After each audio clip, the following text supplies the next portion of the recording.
from getting a double technical against the Chicago Bulls, to recklessly injuring himself and costing his team in the 2023 playoffs. Here are the worst plays of Ja Morant's career. I've got to start with the Tony Bradley incident that took place during the Grizzlies vs. Bulls game in the 2021-2022 season. The Grizzlies led the Bulls by 18 in the fourth quarter, as Ja Morant made his way into the paint looking to extend the team's lead.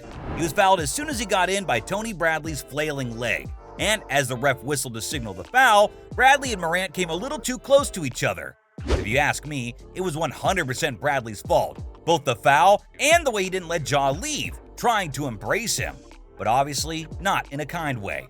Morant, on the other hand, tried his best to break away and even shoved the ball into Tony's face, but the Bulls player had no plans to let go. By that time, Steven Adams had come in and picked up Bradley, taking him away from the commotion. As annoying as Bradley was during that play and after it, honestly, there was no need for Ja to push the ball into his face. To make matters worse, both players were called for double techs, and the matter was put to rest. That's not all, though. The commentator also referred to Morant as the instigator. I guess despite being a genuine superstar, Ja has a history of costing his team big time in matches, be it through poor decision-making or average performances, like his 38-minute display against the Knicks back in May of 2021. We all have off days from time to time, and athletes are no different. It's only natural after all, but a performance like the one Ja produced against New York in an extremely important late-season game was very unexpected. I mean, Ja usually rises up to such challenges and comes up with a big performance whenever his team needs him. But this was a really poor showing. Not only was he shooting blanks all game long, he also couldn't influence proceedings in any other way. Morant ended the night playing 38 minutes for his 8 points, which included 3 turnovers and only 2 made field goals after attempting 14 in total. So he was averaging just over 14% that night, which wasn't a pretty good look. But for some reason, he even tried his luck from beyond the arc and returned with 0 for 4. I mean, it's not like he's a great shooter from the range, so why try your luck on a day when even the shots from inside the paint aren't going your way? If not for those free throws, this could have been a much worse showing than it seems. To be fair to the Grizzlies star, he dished out 6 assists and 5 rebounds, but ultimately, it was seen as a choke from someone you expect a lot more from. Luckily for Morant, these displays are pretty rare, but it's not like they never happen. Like this season against the Clippers in late May. The 2022-2023 season has been a nightmare for Morant, and he's got no one to blame but himself. That said, things haven't looked great for him on the court at times. He started the season very much in the talks for the MVP award, and the way his campaign came to an end? Let's not go there. One of the main takeaways, though, was his performance against the Los Angeles Clippers.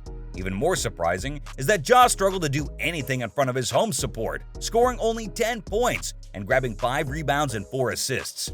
Again, he didn't make any of his 3-point attempts and only converted 4 of 11 shots from the field.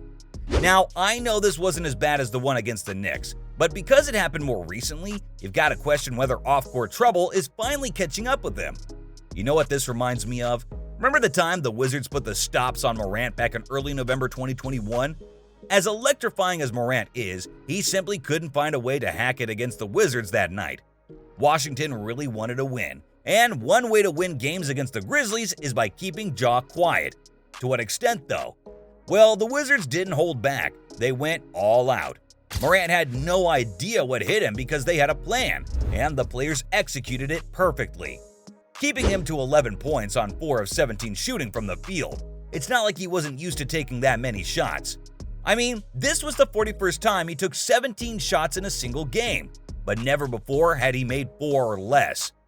Bradley Beal, Raul Neto, and Aaron Holiday tracked Morant out of the game. Whatever he tried would just fail tremendously. But a special shout out to Contavious Caldwell-Pope, who was a menace on the perimeter early on. Daniel Gafford also kept things tight at the back end. And somehow, the Wizards showed the rest of the NBA that there was a way to dim Ja's star that seems to shine so brightly. In particular, it was Gafford who blocked Ja twice in 2 minutes in the third quarter. First catching him from behind in a quick transition, and then facing off with him right in the lane. More often than not, though, Ja himself makes it easier for the opposition because of the way he plays. You see, Morant is an incredible player. he's made a name for himself by scoring consistently in the paint. And when you look at his profile, he's only 6'3". When you're coming up against giants nearly a foot taller than you, it makes no sense for Ja to be that successful in the game. But he is. And that's down to his insane athleticism, along with an ability to make plays that no one else even expects him to make. Unfortunately for Morant, it's also one of the ways he ends up costing his team. Known as the highlight reel of the NBA, Morant can give you plenty of highlight-worthy moments from a game, but can you always rely on him to be there for the team? Probably not. Because the way he plays, trying to jump over players, trying to pull off things that just don't look possible has its cons. One is all the injuries, and Morant tends to get injured quite a bit. It isn't even always his fault, but if you were to tone that side down a little, he might just become a more reliable superstar in the NBA. Just look at what happened to him throughout the 2021-2022 season. After remaining on the sidelines for a major part of the season, Morant returned to action in the playoffs.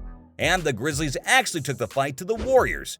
Up until Game 3, everything looked possible for Memphis, especially under the entertaining leadership of Morant. Unfortunately, some reckless play resulted in a fluke injury for Ja, and he ended up missing the remainder of the series, which the Warriors won on the way to their 4th title in the last decade. That left the fans wondering, what if they're not wrong to do that? This has become something of a pattern with Morant, and fans have often wondered whether he can stop being this extravagant in the rim play. Of course, it won't make for a fantastic watch, but it would elongate his career and make him more available for the important games. But that's the least of his concerns when the Grizzlies as a team are also a bit too reckless.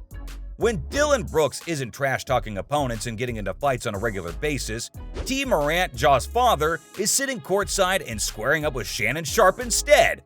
And once again, that incident was instigated by the one and only Ja Morant. Of course, he had a bit of help from Dillon Brooks, and Sharpe claimed that it all began when those two Grizzly players approached him.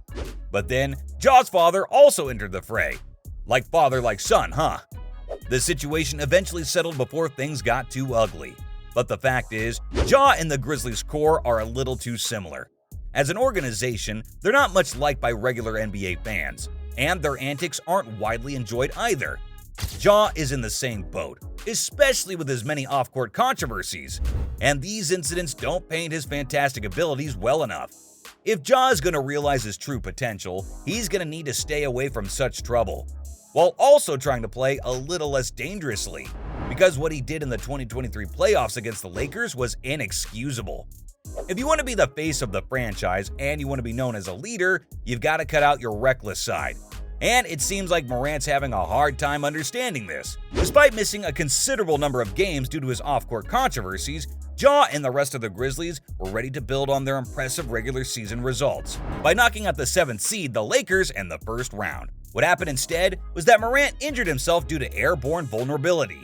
There was no need for Ja to rise up the way he did against Anthony Davis, after which he caught the foul and injured his wrist. While it only kept him out for a game, Ja was clearly not playing at 100%, and that ultimately cost the Grizzlies big time, as they lost the first round series to the 7th seed in a major upset.